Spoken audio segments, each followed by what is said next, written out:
വയനാട് ചുരം കോഴിക്കോട് നിന്നും മൈസൂരുവിലേക്കും ബംഗളൂരുവിലേക്കുമുള്ള ദേശീയപാത 766 ഭാഗമായ അഥവാ കോഴിക്കോട് മുതൽ കർണാടകയിലെ കൊന്നക്കൽ വരെ 272 കിലോമീറ്റർ വരെയുള്ള ഈ പാതയിലെ വയനാട്ടിലേക്കുള്ള പ്രധാന ചുരം ആയതിനാൽ വയനാട് ചുരം എന്നും കേരളത്തിലെ പശ്ചിമഘട്ടത്തിന് കുറുകെ സ്ഥിതി ചെയ്യുന്ന കോഴിക്കോട് താമരശ്ശേരി വഴിയുള്ള ചുരം ആയതിനാൽ താമരശ്ശേരി ചുരം എന്ന പേരിലും ഇത് അറിയപ്പെടുന്നു.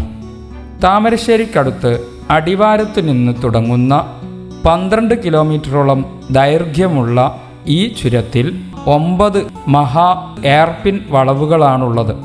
ഈ ചുരം കയറി എത്തിയാൽ വയനാട് ജില്ല തുടങ്ങുന്ന ലക്കിടിയിൽ എത്തുമ്പോൾ സമുദ്രനിരപ്പിൽ നിന്ന് ഏകദേശം 2625 അടി ഉയരമുണ്ടാകും.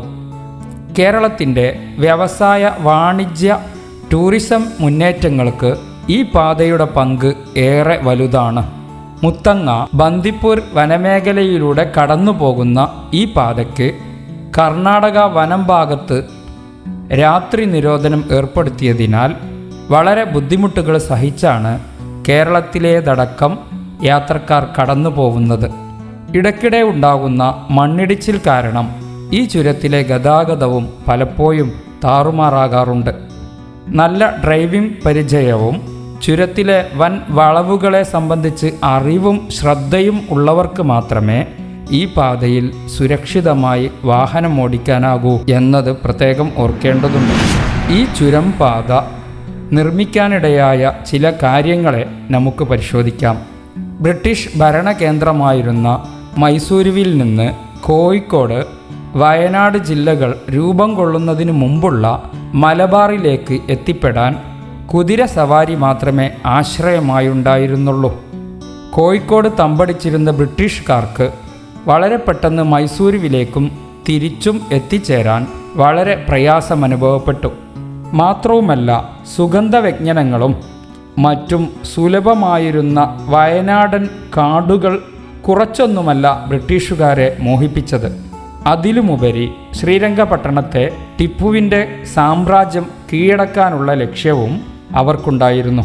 പക്ഷേ അതൊരു സ്വപ്നമായി തന്നെ അവശേഷിച്ചു. ആകയാൽ മൈസൂരുവിൽ നിന്ന് മലബാറിലേക്കും തിരിച്ചുമുള്ള യാത്ര അവർക്ക് ദുസ്സഹമായിരുന്നു. ക്രിസ്തുവർഷം 1750 കാലഘട്ടത്തിൽ കുറ്റ്യാടി ചുരം വഴി വയനാട്ടിൽ നിന്ന് ബേപ്പൂർ തുറമുഖത്തേക്ക് സുഗന്ധവ്യഞ്ജനങ്ങൾ എത്തിച്ചിരുന്ന ബ്രിട്ടീഷുകാർ ദൂരം കുറയ്ക്കാൻ ഒരു പുതിയ വഴി അന്വേഷിക്കുകയും പരീക്ഷണങ്ങൾ നടത്തുകയുമുണ്ടായി. പാതയ്ക്ക് വേണ്ടി ഇറങ്ങിത്തിരിച്ച പല ഇംഗ്ലീഷുകാരും വന്യമൃഗങ്ങളുടെ ആക്രമണത്തിനിരയായി. അവസാനം അതിനായി വയനാട്ടിലെ ആദിവാസി പണിയർ ഗോത്രത്തിലെ ഗോത്രനേതാവായ കരിന്തണ്ടൻ മൂപ്പൻ്റെ സഹായം തേടി. കരിന്തണ്ടൻ്റെ സഹായത്തോടെയാണ് താമരശ്ശേരി ചുരം വഴിയുള്ള വഴി കണ്ടെത്തിയത്. ഇതു സംബന്ധമായി ആധികാരികമായ എഴുതപ്പെട്ട രേഖകളൊന്നും ലഭ്യമല്ലെങ്കിലും ആദിവാസികൾക്കിടയിലുള്ള വായ്മൊഴി കഥകളിലൂടെ തലമുറകളായി പകർന്ന ഐതിഹ്യം മാത്രമാണ് നിലവിലുള്ളത്. പിന്നീട് കരിന്തണ്ടൻ വെടിയേറ്റ് കൊല്ലപ്പെട്ടുവെന്നും വിശ്വസിക്കപ്പെടുന്നു. ഒരു മാന്ത്രികൻ ലക്കിടിയിൽ ഒരു മരത്തിൽ ഇദ്ദേഹത്തിൻ്റെ ആത്മാവിനെ ചങ്ങലയിൽ ആണിയടിച്ച് തളയ്ക്കുന്നതുവരെ കരിന്തണ്ടൻ്റെ പ്രേതം കുറച്ചുനേരം യാത്രക്കാരെ വേട്ടയാടിയിരുന്നുവെന്നും അപകടങ്ങൾ സൃഷ്ടിച്ചിരുന്നെന്നും വിശ്വസിക്കപ്പെടുന്നു. ലക്കിടിയിൽ നിഗൂഢമായ ചങ്ങലമരം സ്ഥിതി ചെയ്യുന്നത് ഇപ്പോഴും കാണാം. ഏതായാലും ഇന്ന് അദ്ദേഹം പലരുടെയും ആരാധ്യനായി മാറിയിട്ടുണ്ട്. സത്യത്തിൽ ഇതൊരു റോഡായി വിപുലീകരിച്ചത് ടിപ്പു സുൽത്താൻ്റെ പിതാവായ ഹൈദരലിയുടെ മൈസൂർ സൈന്യം ആയിരുന്നു. ടിപ്പു സുൽത്താൻ്റെ നേതൃത്വത്തിലുള്ള നവീകരണ പ്രവർത്തനങ്ങളും ഈ പാതയെ പരിപൂർണതയിലെത്തിച്ചു. അതിനുശേഷമാണ് തന്ത്രപ്രധാനമായ സൈനിക നീക്കങ്ങൾക്ക് ബ്രിട്ടീഷുകാരും ഈ വഴി ഉപയോഗപ്പെടുത്തിയത്. പഴശ്ശി രാജയ്ക്കെതിരായ സൈനിക നീക്കത്തിന് ബ്രിട്ടീഷുകാർ ഉപയോഗിച്ചതും ഈ പാത തന്നെ. ചുരത്തിൽ ഇടയ്ക്കിടയ്ക്ക് വ്യൂ പോയിന്റുകളും അവിടെ നിന്ന് നോക്കിയാൽ കാണുന്ന വ്യത്യസ്തമായ കാഴ്ചകളും ആനന്ദദായകമാണ്. തൂവൽ കൊട്ടാരം പോലെ ഉയർന്നു നിൽക്കുന്ന മർക്കസ് നോളജ് സിറ്റി എന്ന പേരിൽ വ്യാപിച്ചു കിടക്കുന്ന വിദ്യാഭ്യാസ നഗരവും മറ്റു പല ഭാഗങ്ങളിലായി പല പല നിർമ്മിതികളും പച്ചപ്പിൽ തിളങ്ങുന്നതായി കാണാം. എന്നല്ല, മേഘങ്ങളും കോടമഞ്ഞും ഇല്ലെങ്കിൽ കോഴിക്കോട് ജില്ലയുടെ മൊത്തത്തിലുള്ള ആകാശദൃശ്യവും അസ്തമയവും 55 കിലോമീറ്റർ അകലെയുള്ള കടൽപ്പരപ്പും സുന്ദരമായി കാണാം. പ്രകൃതി ദൃശ്യങ്ങൾ, വന്യജീവി സങ്കേതങ്ങൾ, വെള്ളച്ചാട്ടങ്ങൾ, അണക്കെട്ടുകൾ, അരുവികൾ, കാപ്പിത്തോട്ടങ്ങൾ, മനോഹരമായ കുന്നിൻമുകളിലുള്ള കാഴ്ചകൾ, വൈവിധ്യമാർന്ന സസ്യജന്തുജാലങ്ങൾ എന്നിങ്ങനെ സവിശേഷമായ ജനപ്രിയ വിനോദസഞ്ചാര കേന്ദ്രമായ യുനെസ്കോയുടെ ലോക പൈതൃക സൈറ്റ് കൂടിയായ വയനാട്ടിലേക്ക് ഈ ചുരം വഴി വളഞ്ഞു പുളഞ്ഞ പച്ചപ്പ് നിറഞ്ഞ ഉൾക്കാടുകളിലൂടെയുള്ള സഞ്ചാരം വിദേശ ടൂറിസ്റ്റുകൾക്ക് പ്രത്യേകം അനുഭവവും അതിശയിപ്പിക്കുന്ന യാത്രയും സമ്മാനിക്കുന്നതാണ്.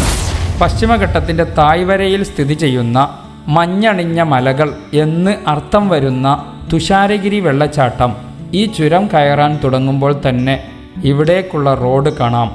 പ്രകൃതി സുന്ദരമായ ഈ വെള്ളച്ചാട്ടം സെപ്റ്റംബർ നവംബർ മാസങ്ങളാണ് സന്ദർശിക്കാൻ ഏറ്റവും അനുയോജ്യം.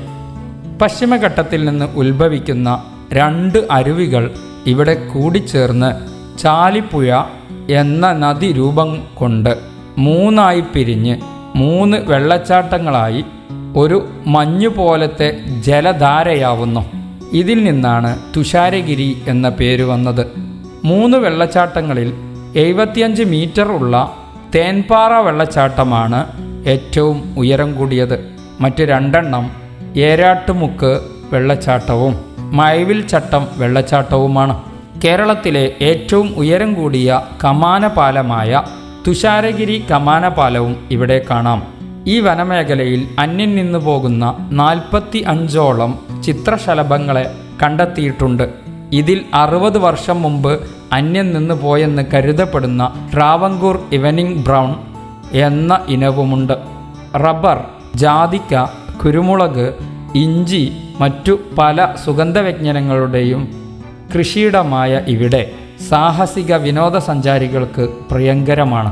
പക്ഷേ ഇടയ്ക്കിടെയുള്ള മണ്ണിടിച്ചിലും വാഹനാപകടങ്ങളും വലിയ വാഹനങ്ങൾ ചുരത്തിൽ കുടുങ്ങുന്നതും എല്ലാം കാരണം ബദൽ പാതയ്ക്ക് വേണ്ടി നീണ്ട ചർച്ചകളും രാഷ്ട്രീയ സമരങ്ങൾക്കുമൊടുവിൽ നിർമ്മിക്കപ്പെടുന്ന ഇരട്ട തുരങ്കപാത പദ്ധതിയാണ് കോഴിക്കോട് വയനാട് തുരങ്കപാത അഥവാ ആനക്കാംപൊയിൽ കള്ളാടി മേപ്പാടി തുരങ്കപാത.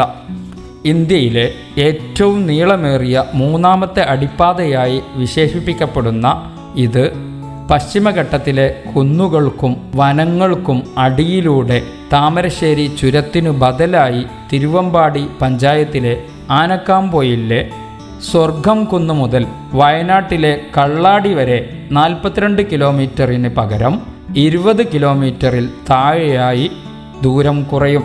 ഇതിൻ്റെ സ്പെഷ്യൽ പർപ്പസ് വെഹിക്കിൾ ആയി കൊങ്കൺ റെയിൽവേയെ കേരള സർക്കാർ നിയമിച്ചു. 4 വർഷം കൊണ്ട് പണി പൂർത്തിയാക്കാനുള്ള വ്യവസ്ഥയിൽ കൊങ്കൺ റെയിൽവേ ടെൻഡർ എടുക്കുകയും ഭോപ്പാൽ ആസ്ഥാനമായ ദിലീപ് ബിൽകോൺ ലിമിറ്റഡ് എന്ന കമ്പനിക്ക് നിർമ്മാണ കരാർ കൊടുത്ത് നിർമ്മാണോദ്ഘാടനം നിർവഹിക്കപ്പെട്ടു. കേരളത്തിൻ്റെ മികച്ച സാമ്പത്തിക വളർച്ചയ്ക്കും വികസനത്തിനും വഴിയൊരുക്കുന്ന നിർദ്ദിഷ്ട തുരങ്കപാത ഉടൻ യാഥാർത്ഥ്യമാകട്ടെ എന്നു പ്രാർത്ഥിക്കാം. പ്രിയ പ്രേക്ഷകരെ, നിങ്ങൾക്കേവർക്കും ഉപകാരപ്രദമായ ധാരാളം അറിവുകൾ സമ്മാനിക്കുന്ന ഈ ചാനൽ സബ്സ്ക്രൈബ് ചെയ്തു വെക്കുന്നത് നിങ്ങൾക്ക് ഉപകരിക്കുമെന്ന് തീർച്ച. അതോടൊപ്പം ബെൽ ബട്ടൺ കൂടി അമർത്തിയാൽ ഞങ്ങൾ തുടർന്ന് ചെയ്യുന്ന വീഡിയോകൾ നിങ്ങൾക്ക് കൃത്യമായി ലഭിക്കും. മാന്യ പ്രേക്ഷകർക്ക് നന്ദി.